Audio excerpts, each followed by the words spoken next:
Hello my dear students, আজকে আমরা motion straight লাইনের এমসিকিউ করব কতগুলো। ওকে, এবং আমি একদম লেভেল 1-এর এমসিকিউ নিয়েছি, যেগুলো বেসিক্যালি থিওরি বেসড এমসিকিউ। তো আজকের ক্লাসটাতে বেসিক্যালি আমরা থিওরি বেসড এমসিকিউগুলো করব, এবং নেক্সট ক্লাসে আমরা কিছু নিউমারিক্যাল শো করব, মানে নিউমারিক্যালস টাইপ যে এমসিকিউগুলো হয়। ওকে, তো তোমাদের চিন্তার কোনো কারণ নেই। অনেক আমাকে কমেন্ট করছিলে যে স্যার এমসিকিউ আসবে কি না, আপনি 11-এর ক্লাস নেবেন কি না। সেরকম কোনো সমস্যা নেই, অবশ্যই ক্লাস নেব। এখন একটু সমস্যা হয়েছে যে আমি একটু বাড়িতে এসেছি সামার ভ্যাকেশনে, তাই জন্য স্টুডিওর কাছে আমি নেই, ওই জন্য তোমাদেরকে আমি এইভাবে ভিডিও প্রোভাইড করছি। আশা করি কোনো রকম সমস্যা তোমাদের হবে না, ঠিক আছে। আমাদের মেন টার্গেট হচ্ছে যে বিষয়গুলোকে বোঝা এবং বিষয়গুলোকে শেখা। কীভাবে পড়াচ্ছি সেটা ম্যাটার নয় আশা করি, ঠিক আছে। তো চলো আমরা এক এক করে এমসিকিউগুলো আমরা একটু বোঝার চেষ্টা করি।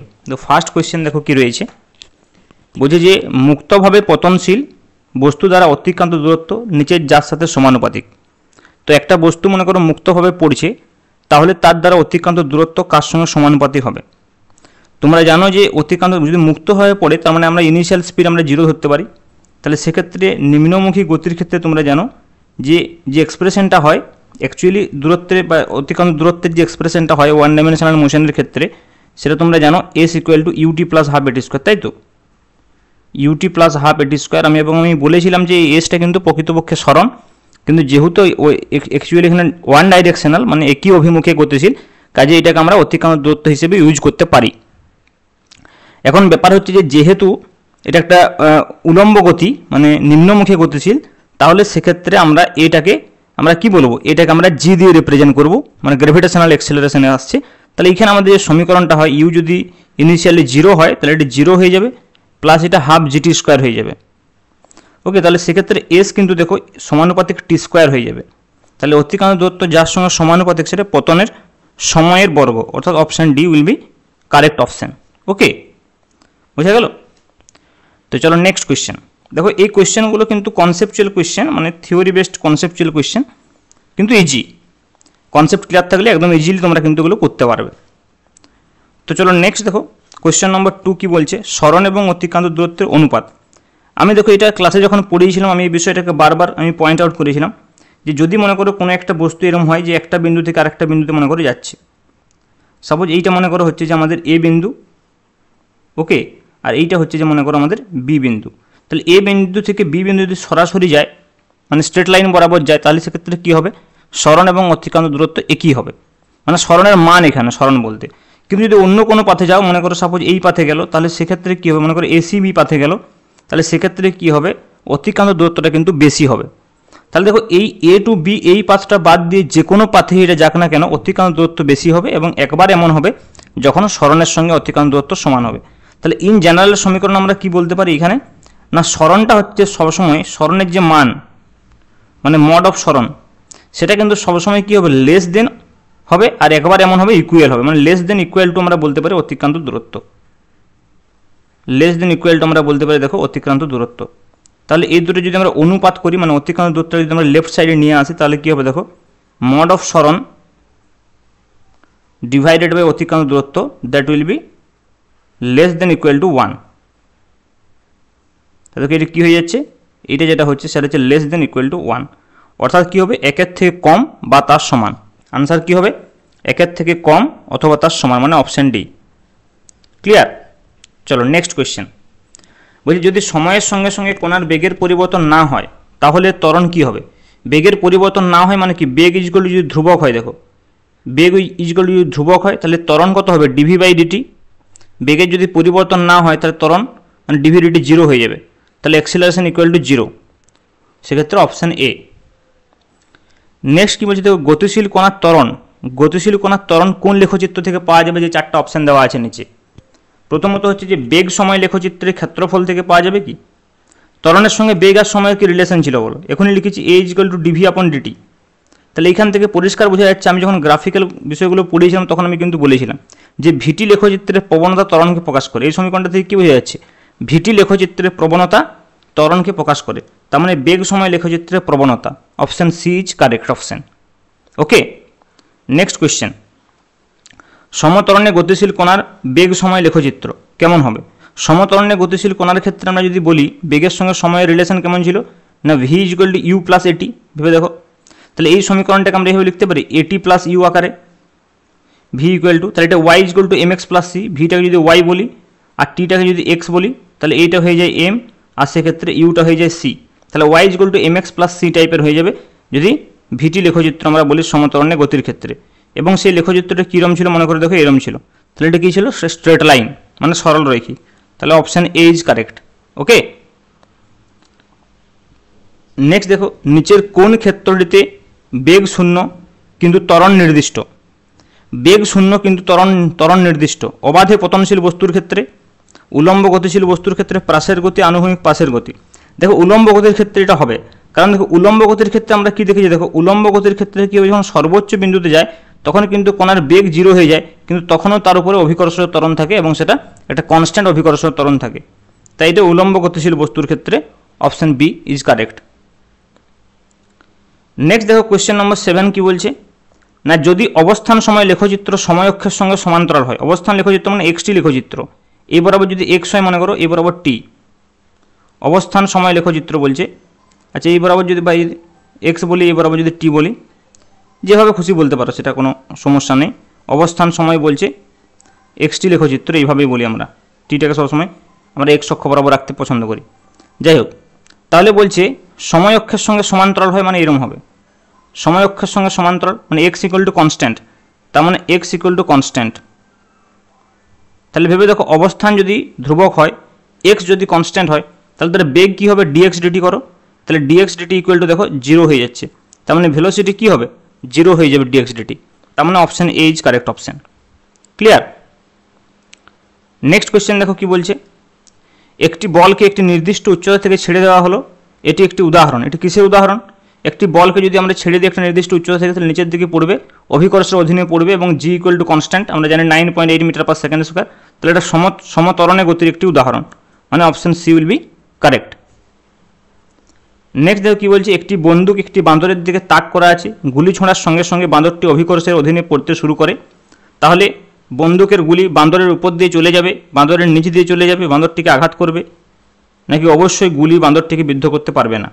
দেখো এই ক্ষেত্রে কিন্তু এয়ার রেজিস্ট্যান্সটাকে যদি আমরা নেগলিজেবল ধরে নিই, এয়ার রেজিস্ট্যান্সটা যদি আমরা নেগলিজেবল ধরি, তাহলে সেক্ষেত্রে কিন্তু একটা নির্দিষ্ট সময়ে বাঁদরটা যতদূর পড়বে অভিকর্ষের অধীনে, গুলিটাও কিন্তু ততটাই নিচের দিকে নামবে, ওকে, অভিকর্ষের অধীনে।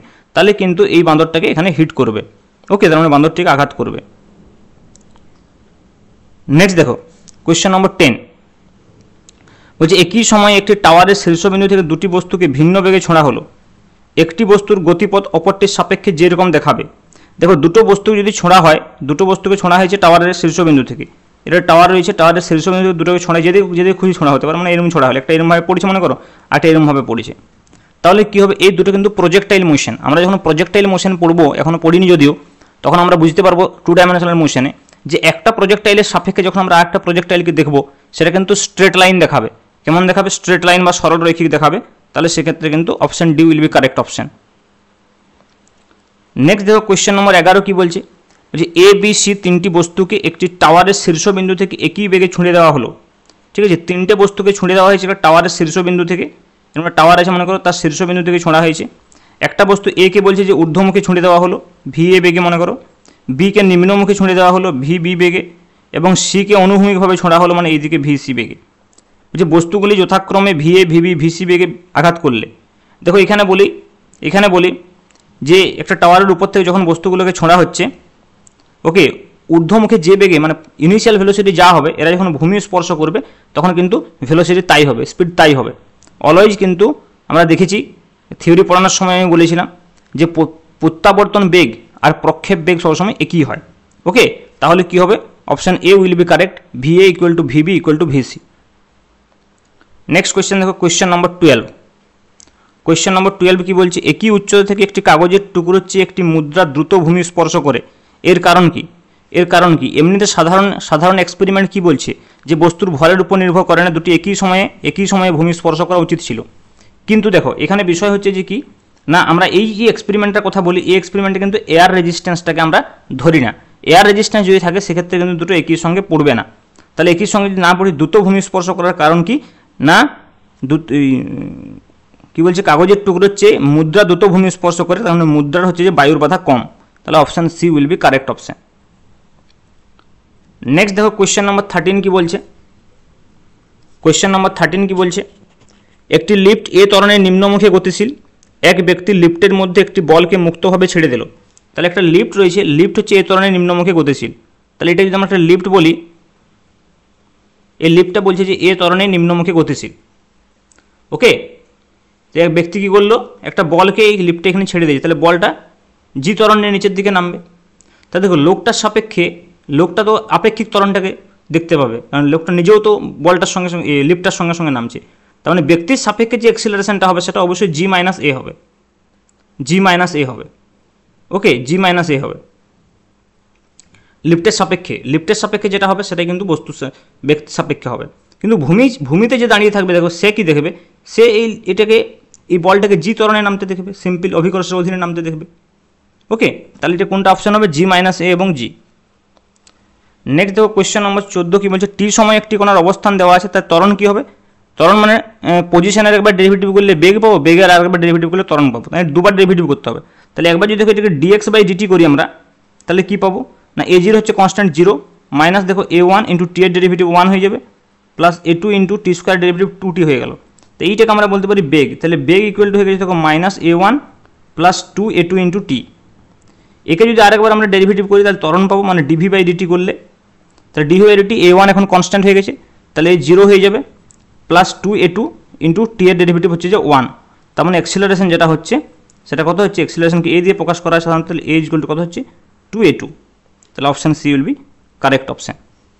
ওকে, নেক্সট দেখো বলছে নিচের যে পদ্ধতিতে তাৎক্ষণিক বেগ নির্ণয় করা যায়, তাৎক্ষণিক বেগ যে পদ্ধতিতে নির্ণয় করা যায়, হ্যাঁ লেখচিত্রের সাহায্যে নির্ণয় করা যাবেই, কারণ আমরা জানি যে বেগ নির্ণয় করতে গেলে আমরা কী করবো বলো, ভি হচ্ছে যে ডিএস ডিটি বা ডিএক্স ডিটি, তাহলে এক্সটি লেখচিত্রের যে প্রবণতা সেখান দিয়ে করা যাবে, অবকলনের সাহায্য করা যাবে, স্পিডোমিটারের সাহায্যে তো মাপা যাবেই, উপরের যে কোনো একটি পদ্ধতি মানে ডি ইজ কারেক্ট, যে কোনো একটা পদ্ধতি আমরা অবলম্বন করতে পারি এই ক্ষেত্রে।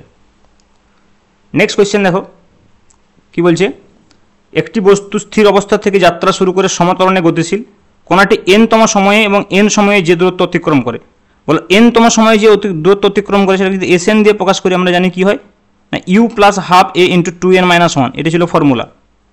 যেহেতু এখানে স্থির অবস্থা থেকে বলছে তাহলে ইউ ইজ ইকুয়াল টু 0, তাহলে এস এন ইকুয়াল টু হয়ে যাবে দেখো, এস এন ইকুয়াল টু হচ্ছে half A into 2n minus 1। আর কি বলছে দেখো, এন সময়ে যে দূরত্ব যায় সেটা যদি এস দিয়ে প্রকাশ করি তাহলে সেটা কী হবে, হাফ এ টি স্কোয়ার হবে, ইউটা 0, তাহলে হাফ এ এন স্কোয়ার হবে। বলছি এদের অনুপাত মানে S N divided by S, তাহলে এর অনুপাত যদি আমরা নিই দেখো, S N divided by S যদি করি তাহলে উপরে হচ্ছে যে half A into 2n minus 1 divide by half A N square, তাই তো। তাহলে হাফ এ ক্যান্সেল হয়ে গেল, তাহলে 2n মাইনাস 1 আপন এন স্কোয়ার, তাহলে যদি আমরা আলাদা করি 2n বাই এন স্কোয়ার মানে 2 by n minus 1 by n square, 2 by n minus 1 by n square, option A is correct. Okay, তাহলে দেখো এরকম একদম বেসিক লেভেলের কোয়েশ্চেন আমি কয়েকটা আমরা এমসিকিউ আলোচনা করলাম। নেক্সট ক্লাসে আমি কি করব, আরও কিছু এমসিকিউ ডিসকাস করব আমরা, যেগুলো হচ্ছে যে এমসিকিউগুলো বেসিক্যালি হচ্ছে যে নিউমারিক্যাল টাইপস এমসিকিউ হবে। ওকে, তো এইভাবে কিন্তু বিভিন্ন ধরনের এমসিকিউ তোমাদেরকে আমি প্র্যাকটিস করাবো। ওকে, সমস্যার কোনো কারণ নেই, সিলেবাসও সঠিক সময়ে শেষ হয়ে যাবে, চিন্তার কোনো কারণ নেই। ওকে, থ্যাংক ইউ।